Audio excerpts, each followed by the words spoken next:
안녕하세요. 저는 딸기만두 딸입니다. 오늘 엄마가 읽을 책은 슬프지 않은 척, 아프지 않은 척, 혼자여도 괜찮은 척, 어른인 척, 이진희, 글, 그림, 출판사 예담입니다. 고맙습니다.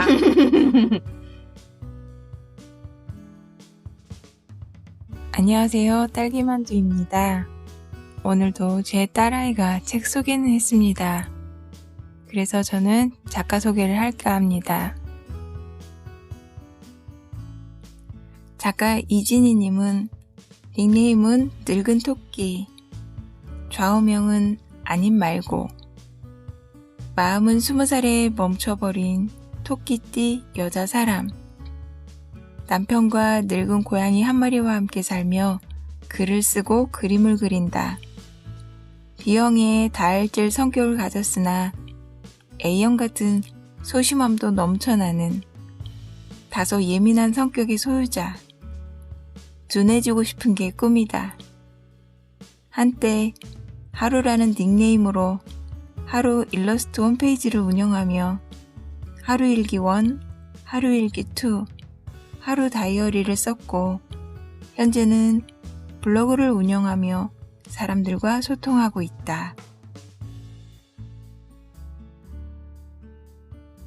모든 것의 시작.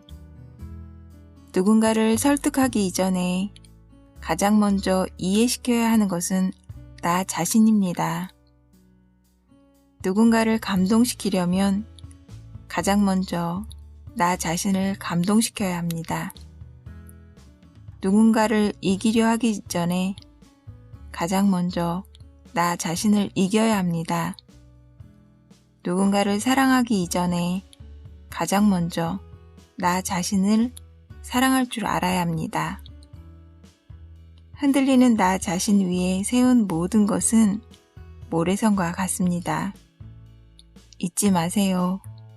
모든 것의 시작은 나 자신입니다.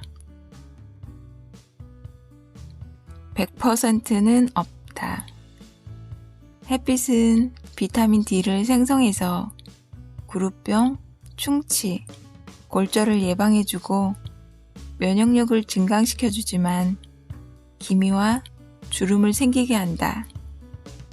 커피는 집중력을 향상시키고 노화를 방지하지만 위염과 불안장애를 일으키기도 한다. 사랑은 둘이 함께하기에 외롭지 않게 하지만 둘이기에 더 외롭게 하고 일상의 행복은 시련이 있어야만 그 가치를 깨닫게 된다.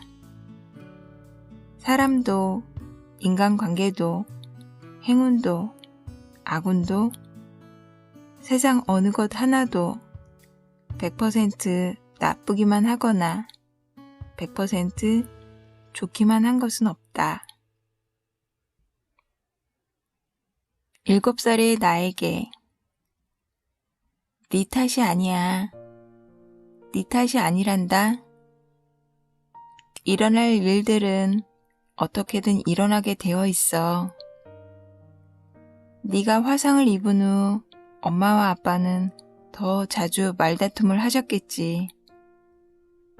아빠는 술을 드시고 우는 날이 많아지셨고 엄마는 때로는 화를 내고 때로는 미안해 하시겠지.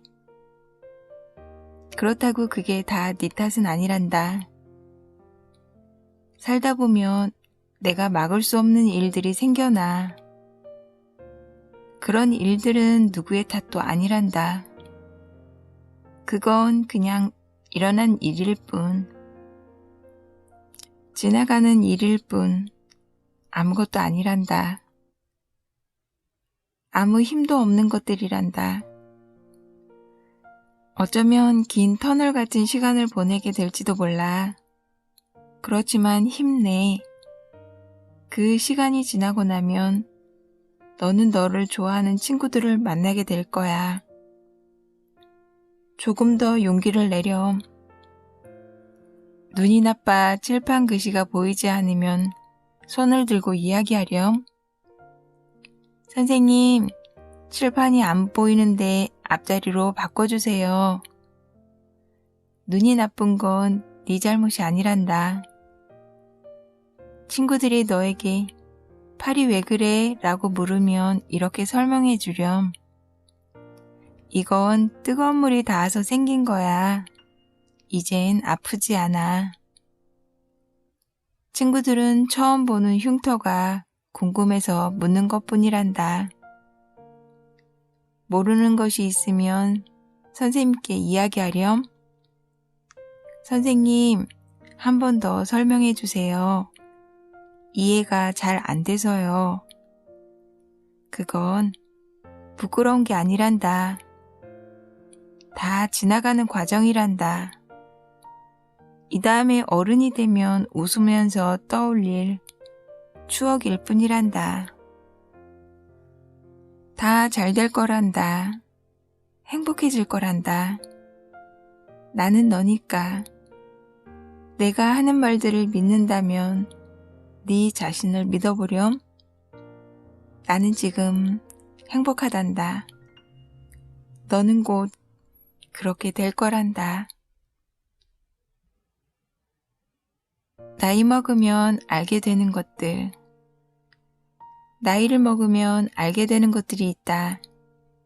나쁜 사람이 소설이나 영화에서처럼 어느 날 갑자기 감동을 받아 착한 사람이 되는 일은 없다는 것을, 사람은 쉽게 변하는 존재가 아니라는 것을, 99%의 노력과 1%의 재능을 가지고도 안 되는 것들이 때로는 재력 한 가지로도 쉽게 얻어진다는 것을, 머리 똑똑한 가난한 집 자식보다는 수천만 원짜리 쪽집게 가해를 듣는 머리 나쁜 아이가 더 높은 점수를 받을 수도 있다는 것을, 내일부터 할 거야 하며 미루던 모든 일은 내일이 되어도 못한다는 것을, 사랑하는 사람과 헤어지면 죽을 것 같아도 결국 밥 잘 먹고 그럭저럭 살게 되리라는 것을, 좋아하는 일을 직업으로 삼을 확률은 희박하다는 것을, 좋아하는 일도 일로 하게 되면 싫어질 수도 있다는 것을, 아무리 열심히 노력하고 철저하게 준비한 일이라 해도 꼭 기회가 오고 행운이 따라주는 것은 아니라는 것을, 그러나 나이를 먹으면 또 알게 된다.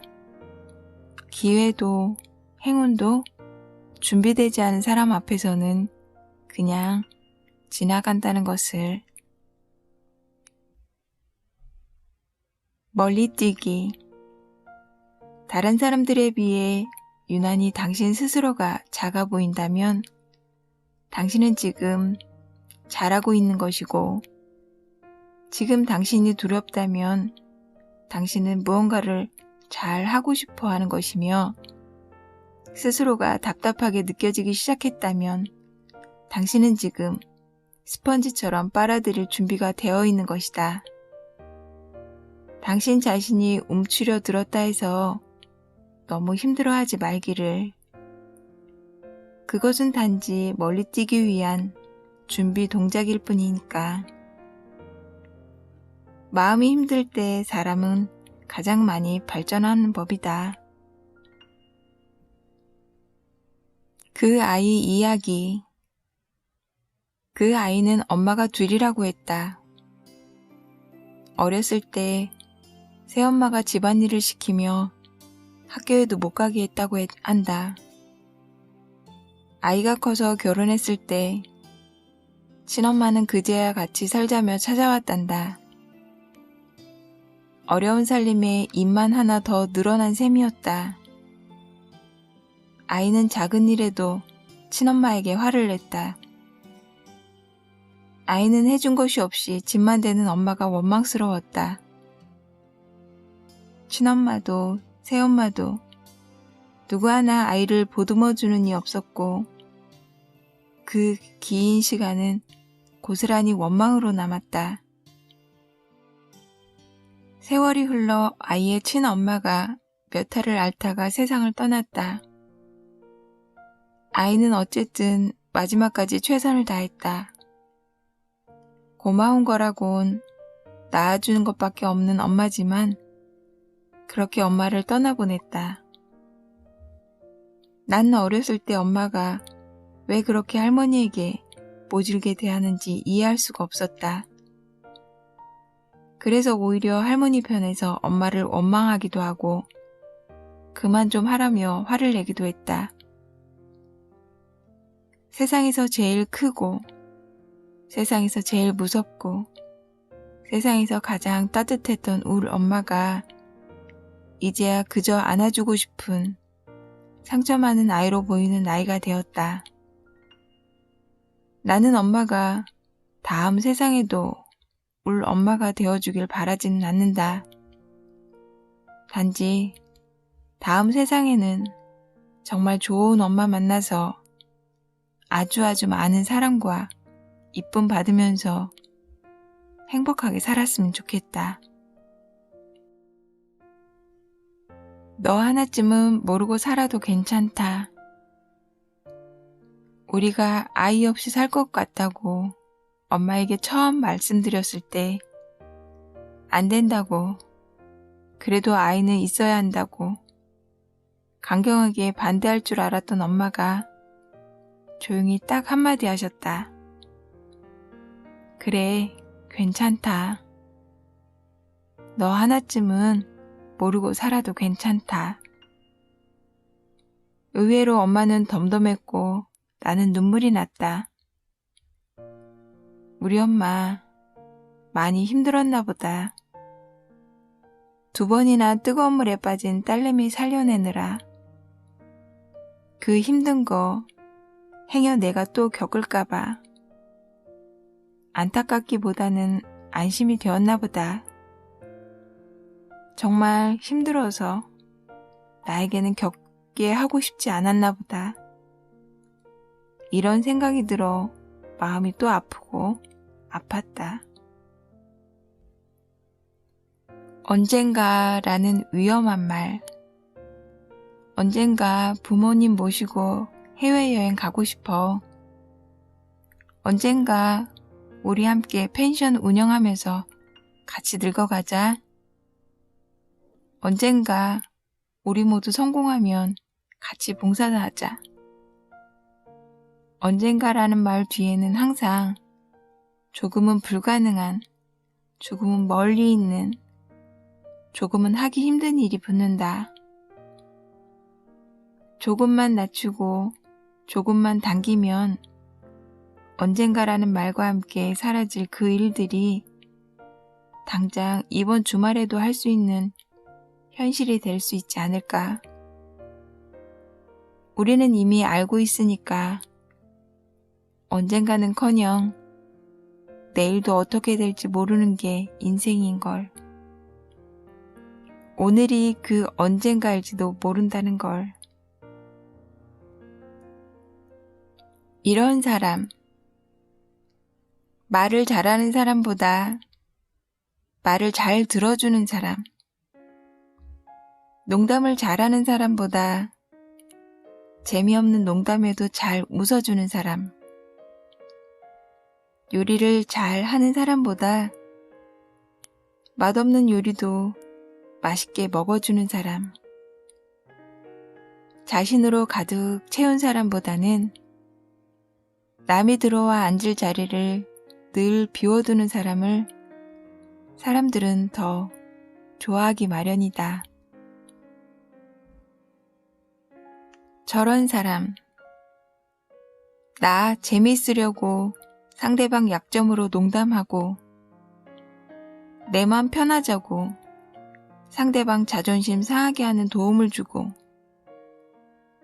상대방에게 상처되는 말을 하고선 나는 솔직하다고 스스로 평가하는 사람.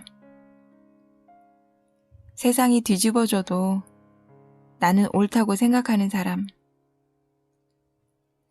상대방의 세상을 볼 줄 모르는 사람. 제대로 된 사람이 옆에 있을 턱이 없다. 내버려 두기. 가끔은 저기 널린 빨래처럼 바람에 몸을 맡기고 흔들리면 흔들리는 대로 나를 내버려 둘 줄도 알아야 한다. 불가사의. 내 맘인데 왜 내 맘대로 안 되지? 난 항상 일하는데 왜 돈이 없지? 난 항상 다이어트 하는데 왜 살이 안 빠지지? 왜 그런지 모르겠다. 어른인 척. 슬프지 않은 척.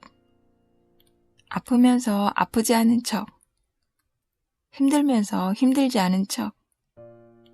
모르면서 다 알고 있는 척. 다 알면서 모르는 척. 질투나지 않은 척. 혼자가 익숙한 척. 다 괜찮은 척. 어른인 척. 이제 어른놀이 하기 싫다. 한 번쯤은 내 뒤꿈치를 밟고도 사과도 없이 지나가는 여자 때문에 화가 난다. 사람들을 가득 싣고 내려오는 에스컬레이터 앞에서 버티고 서서 휴대전화를 확인하는 아줌마 때문에 화가 난다. 버스에서 벨소리가 정말 크게 울리는데도 받기 싫은 전화가 왔는지 쳐다만 보는 아저씨 때문에 화가 난다. 엘리베이터에서 타러 오는 사람이 보이는데도 잽싸게 문 닫고 올라가 버리는 할머니 때문에 화가 난다. 길을 잘 모르는 택시기사님을 만나 요금이 평소보다 5,000원이나 더 나와서 화가 난다. 그런데 한 번쯤은 그런 생각을 해본다. 취업에서 또 떨어진 그녀는 내 발뒤꿈치 따위 생각할 여유가 없었을지도 모른다. 딸의 성화에 처음으로 메시지를 주고받는 것을 배운 아줌마는 확인하는 것조차 힘들어서 그곳이 에스컬레이터 앞인지 어디인지 생각할 겨를이 없었을지도 모른다. 실직했다고 차마 고백하지 못한 아저씨는 집에서 걸려오는 아내의 전화에 만감이 교차해 그저 쳐다볼 수밖에 없었을지도 모른다. 치매가 온 할아버지를 혼자 두고 나온 할머니는 빨리 올라가야 한다는 생각에 누군가를 기다려줄 마음의 여유가 없었을지도 모르고 처음 택시 운전을 하게 된 기사님은 헤매느라 손님에게 죄송해도 산악금 빼면 남는 것도 없기에 차마 깎아주겠다는 말도 못 꺼냈을지도 모른다.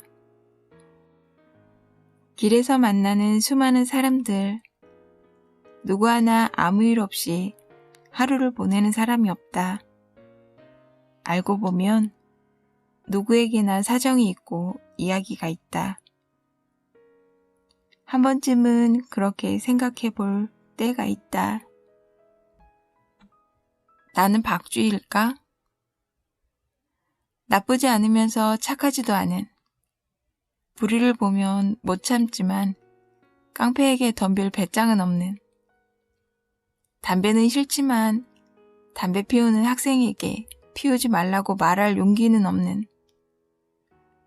빈티지를 좋아하지만 드레스를 싫어하지는 않고 가끔은 드레스를 입고 싶어 하지만 바비 스타일은 아닌, 부모님을 사랑하지만 부모님을 믿지는 못하고 나는 믿지 못하면서 나를 믿어주길 바라는, 나를 찬 사람은 나쁜 놈이었다 말하지만 내가 찬 사람은 여전히 나를 좋아해 주길 바라는, 싫은 건 죽어도 못하면서 좋아하는 건 섣불리 시작하지 못하고,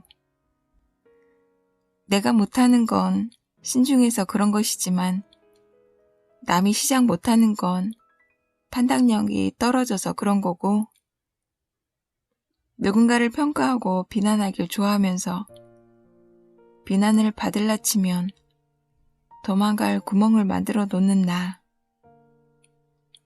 어중간한 자세로 늘 한 다리를 걸치고 있는 나는 박쥐일까? 각자의 입장. 어렸을 때 내가 막내라는 것에 대해 불만이 많았다. 온갖 심부름은 당연히 내 차지였고 늘 2살 위의 언니가 입던 옷을 물려받았다.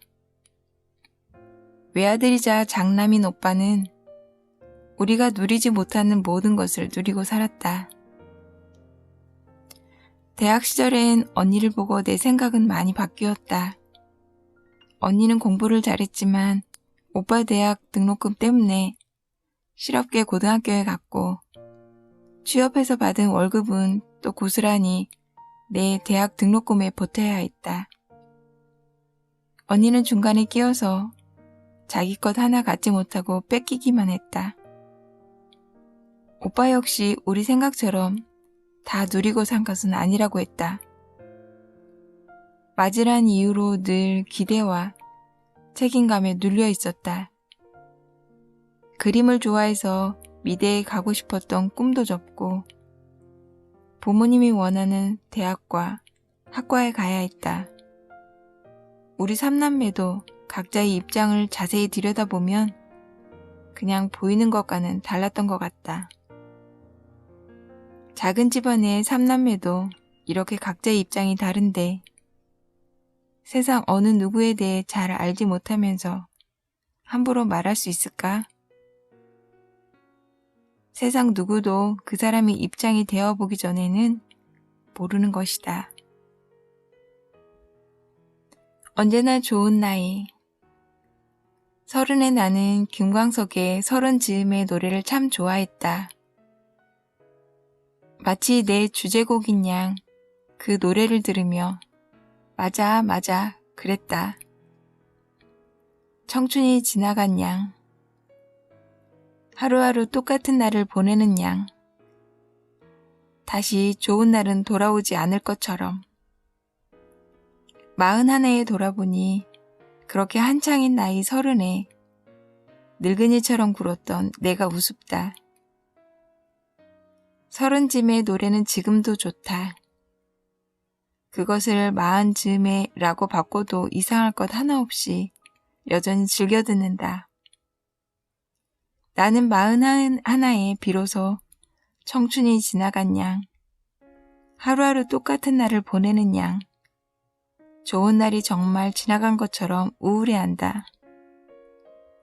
51의 내가 지금의 나를 보고 웃겠지.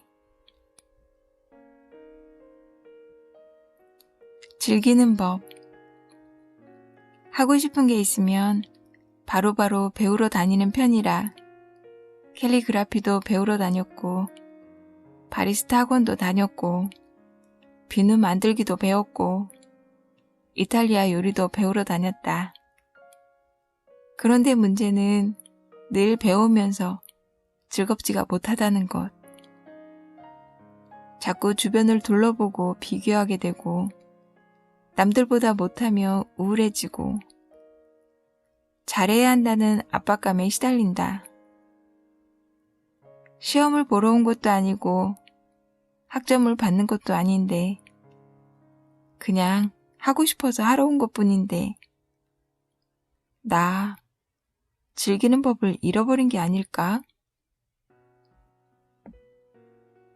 나에게 묻는다. 사람들은 저만치 달려나가는데 나만 자꾸 뒤처지는 기분이 들었다. 뭐든 해야 할 것 같은 불안감. 그러다 나에게 묻는다. 너는 저 사람들을 따라가기 위해 단지 뒤처지지 않기 위해서 사느냐고. 제가 20대 때 이런 생각을 많이 했던 것 같아요. 전공을 바꿔서 다시 공부 시작하는 친구를 보면 그게 맞는 건가? 대기업에 취업한 친구를 보면 내가 뒤처지는 건가? 내가 뭘 하고 싶은지에 대해 생각할 겨를이 없고 다 길을 알고 가는데 나만 모르는 기분이었죠. 비슷한 고민을 하고 계시다면 이렇게 이야기하고 싶네요. 오래 살지는 않았지만 인생 전체를 봤을 때 남들이 말하는 순간의 성공은 의미가 없더군요. 결국 순간순간 행복하며 살 수 있는 자기 일을 조금이라도 빨리 찾는다면 그게 정말 성공한 삶이 아닌가 싶어요. 내가 행복한 게 성공한 거죠. 혼자 사는 세상이 아니다 보니 자꾸 주변이 보이고 주변을 보다 보니 휩쓸려 가게 되고 비교하게 되고 작아지게 되고 그렇게 어쩔 줄 몰라 하며 한 해가 가고 두 해가 가고 살다가 나도 모르게 메비우스의 띠처럼 뱅글뱅글 돌고 있는 느낌이 들 때면 스스로에게 한 번씩 물어보는 것도 좋은 것 같아요. 나는 지금 제대로 살고 있는 건가? 꿈과 행복은 꼭 함께하지는 않는다. 매번 베스트셀러를 발표해야 하는 잘 나가는 소설가보다 소설가가 꿈이었으나 헌책방을 운영하는 아저씨가 더 행복할 수도 있다.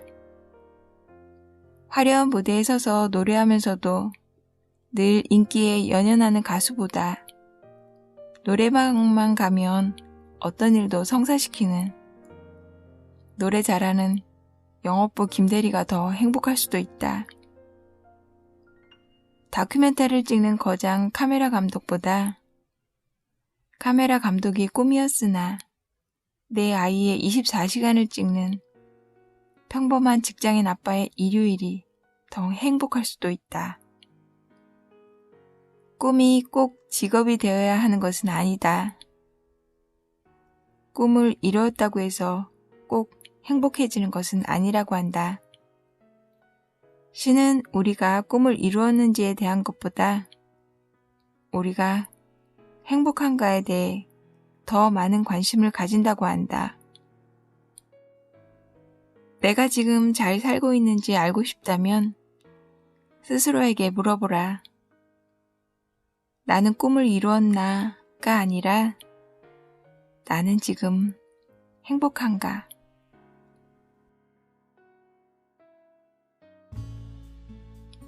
오늘은 슬프지 않은 척, 아프지 않은 척, 혼자 해도 괜찮은 척, 어른인 척, 작가 이진희님의 글과 그림을 봤습니다. 저는 혼자 글을 읽었지만 책 속에 있는 일러스트를 보여드리지 못한 거에 참 안타깝네요. 직접 구매해서 보셔도 굉장히 재밌을 책이에요. 제 아이랑 막 웃으면서 읽었거든요. 너무 예쁘게 그림이 돼 있어서요. 제가 있는 곳에 오늘은 비도 추적추적 왔고요. 날씨가 좀 흐렸습니다. 타 지역은 햇볕이 쨍쨍했다는데 더위 조심하시고요. 그리고 건강 정말 조심하세요. 함께 들어주셔서 감사하고요. 낭독을 허락한 작가님 고맙습니다. 늙은 토끼님 감사해요. 제가 나중에 다시 인사드릴게요. 블로그에서. 함께 해주셔서 고맙습니다.